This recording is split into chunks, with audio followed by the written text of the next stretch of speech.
जय हिंद दोस्तों, इस वीडियो में आप कक्षा 7 के गणित विषय का अभ्यास 10A हल करना सीखेंगे।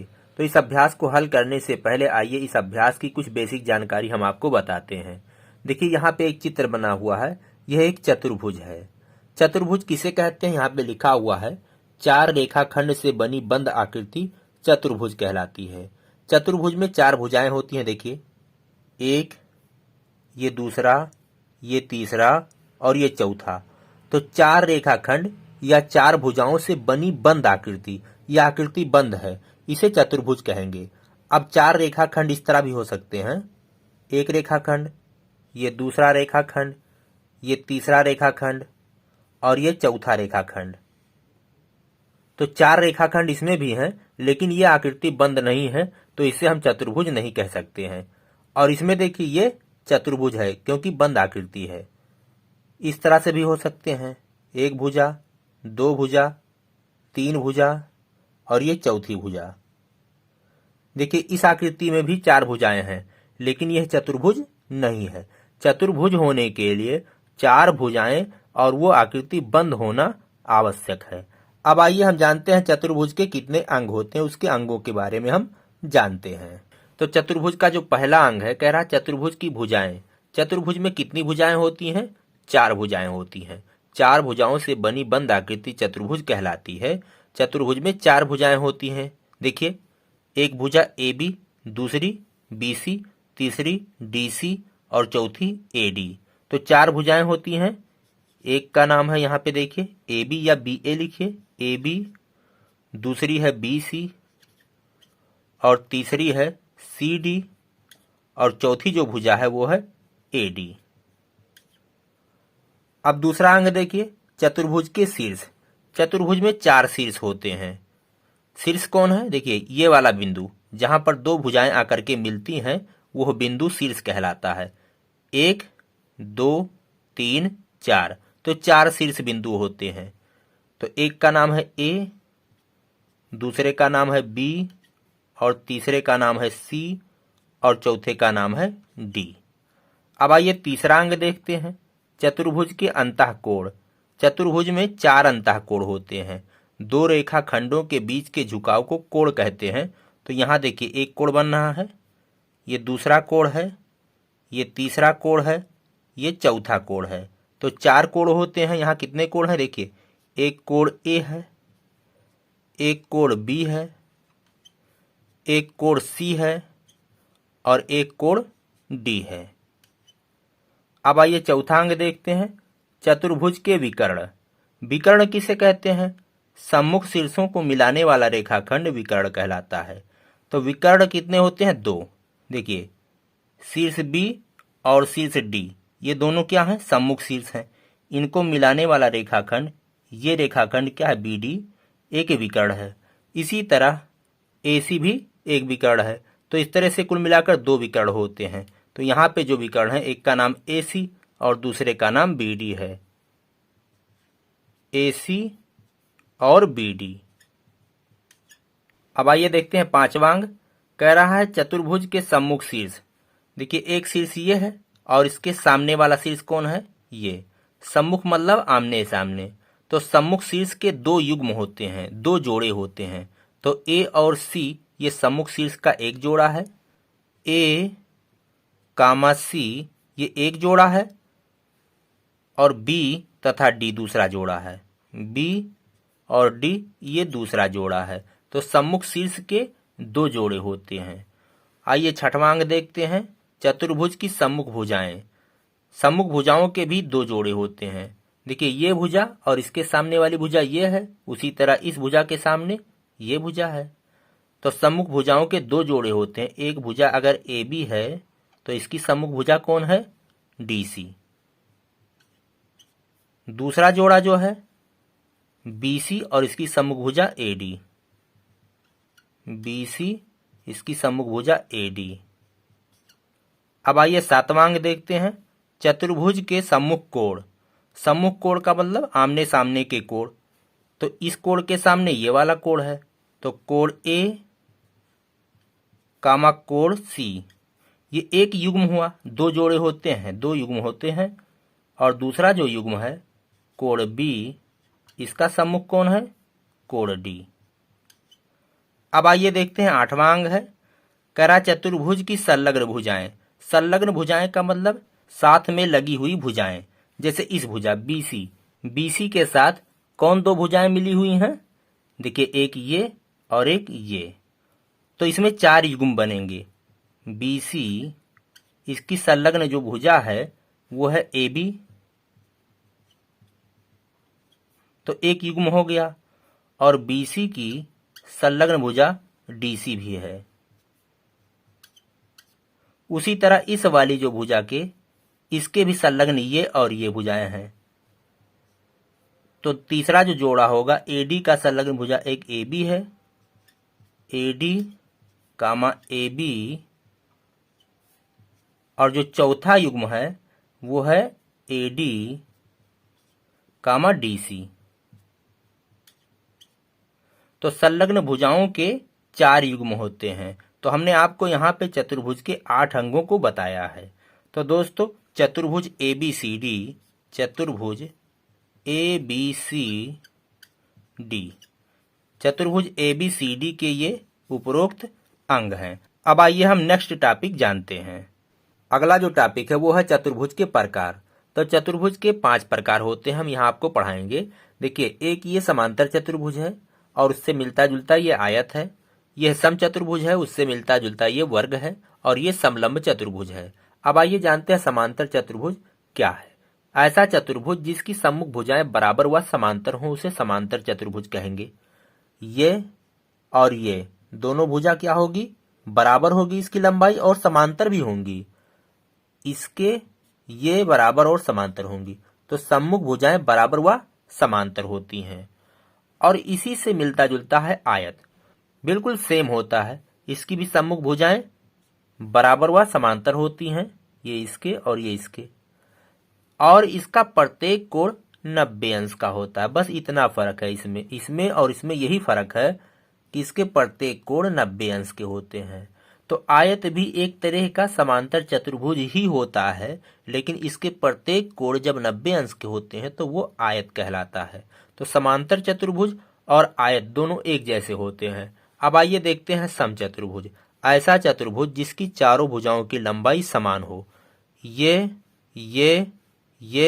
और ये चारों की लंबाई समान हो तो उसे समचतुर्भुज कहेंगे। अब इससे मिलता जुलता ये है, इसमें भी चारों भुजाओं की लंबाई समान होती है, लेकिन क्या फर्क है, इसका प्रत्येक कोण 90 अंश का होता है। तो समचतुर्भुज का प्रत्येक कोण अगर 90 अंश का हो जाए तो वह क्या कहलाएगा, वह वर्ग कहलाएगा। तो समचतुर्भुज और वर्ग दोनों मिलते जुलते हैं। अब आइए देखते हैं समलंब चतुर्भुज। इस तरह से चतुर्भुज आपने बना हुआ देखा होगा। इसको इस तरह भी बनाया जा सकता है, ऐसे बना दें। तो समलंब चतुर्भुज किसे कहते हैं, सम्मुख भुजाओं का कोई एक जोड़ा। देखिए सम्मुख भुजाओं के 2 जोड़े होते हैं, अभी हमने आपको पढ़ाया है। तो ये और ये एक जोड़ा तथा ये और ये दूसरा जोड़ा है। तो सम्मुख भुजाओं का कोई एक जोड़ा समांतर हो तो उसे समलंब चतुर्भुज कहेंगे। अब यहाँ पे देखिए ये और ये दोनों सम्मुख भुजाएं हैं, ये और ये दोनों क्या हैं, समांतर हैं। तो यह क्या होगा, यह समलंब चतुर्भुज होगा। हमें इस भुजा और इस भुजा से कोई मतलब नहीं है, बस आमने सामने की जो भुजाएं हैं वो समांतर होनी चाहिए, और सिर्फ एक युग्म, एक जोड़ा सम्मुख भुजाओं का समांतर होना जरूरी है। उसी तरह यहाँ देखिए ये और ये दोनों भुजाएं क्या दिख रही हैं आपको, समांतर दिख रही हैं। हो सकता है ना हो, लेकिन जो हमने चित्र बनाया है उस हिसाब से हमने समांतर रख करके इसको बनाया है कि ये समांतर हैं। तो ये और ये अगर समांतर हैं तो सम्मुख भुजाएं हैं और समांतर हैं, तो क्या होगा, यह एक समलंब चतुर्भुज होगा। तो इस तरह से आपके समझ में आ गया होगा कि चतुर्भुज के कितने प्रकार होते हैं। तो मैं आशा करता हूं कि आप इतनी बात समझ पाए होंगे। और एक बात और आप जान लीजिए कि किसी भी चतुर्भुज, किसी भी तरह का चतुर्भुज हो, उसके अंतः कोणों का जो योग होता है वो 360 अंश होता है। 360 अंश। चतुर्भुज के चारों अंतः कोणों का योग कितना होता है, 360 अंश होता है। अब आइए हम अभ्यास को शुरू करते हैं। अभ्यास 10A का पहला प्रश्न है, आकृति 10.17 चतुर्भुज ABCD में A B C D E F G, इतने कथन हैं। इसका उत्तर आपको लिखना है। ये एक चतुर्भुज है ए बी सी डी। अब इसमें क्या पूछ रहा है, देखिए ए कितनी भुजाएं हैं। तो आपको पता है कि चतुर्भुज में 4 भुजाएं होती हैं। जैसे यहाँ देख लीजिए 1 2 3 4। तो कितनी भुजाएं होती हैं, 4 लिखेंगे। 4 भुजाएं होती हैं, तो ए का उत्तर है 4। अब बी देखिए क्या करा, कितने अंतःकोण हैं। किसी भी चतुर्भुज में 4 अंतःकोण होते हैं। देख लीजिए यहाँ पे ये वाला कोण, ये वाला कोण, ये वाला कोण, ये वाला कोण, तो 4 अंतःकोण होते हैं। यहाँ पे लिख देंगे 4 अंतःकोण होते हैं। सी देखिए सम्मुख कोणों के कितने युग्म हैं। सम्मुख कोणों के कितने जोड़े हैं, तो सम्मुख कोणों के 2 जोड़े होते हैं। देखिए ये कोण और ये कोण, एक जोड़ा आमने सामने का, ये एक जोड़ा, उसी तरह ये और ये दूसरा जोड़ा, तो 2 युग्म होते हैं। तो यहाँ पे लिखेंगे 2 युग्म। डी देखिए संलग्न भुजाओं के कितने जोड़े होते हैं। तो अभी अभी हमने बताया था संलग्न भुजाओं के 4 जोड़े होते हैं। जैसे ये भुजा, अब इससे लगी हुई और कौन भुजाएं हैं, ये और ये, तो 2 युग्म हो गए। उसी तरह इस भुजा से लगी हुई कौन कौन सी भुजाएं हैं, ये और ये, तो 2 जोड़े इसमें और 2 जोड़े इसमें, तो कुल मिलाकर 4 जोड़े होते हैं, 4 युग्म होते हैं। अब आइए अगला देखिए ई कितने विकर्ण होंगे। किसी भी चतुर्भुज में 2 विकर्ण होते हैं। देखिए ए सी और बी डी, तो 2 विकर्ण होते हैं। अब अगला देखिए यफ, कह रहा क्या A B B C C D और डी ए में से कोई विकर्ण है। तो देखिए कोई इनमें विकर्ण है। ए बी क्या है, विकर्ण है नहीं है, ये तो एक भुजा है। बी सी क्या है, बी सी देखिए ये भी विकर्ण नहीं है। सी डी क्या है, ये भी विकर्ण नहीं है।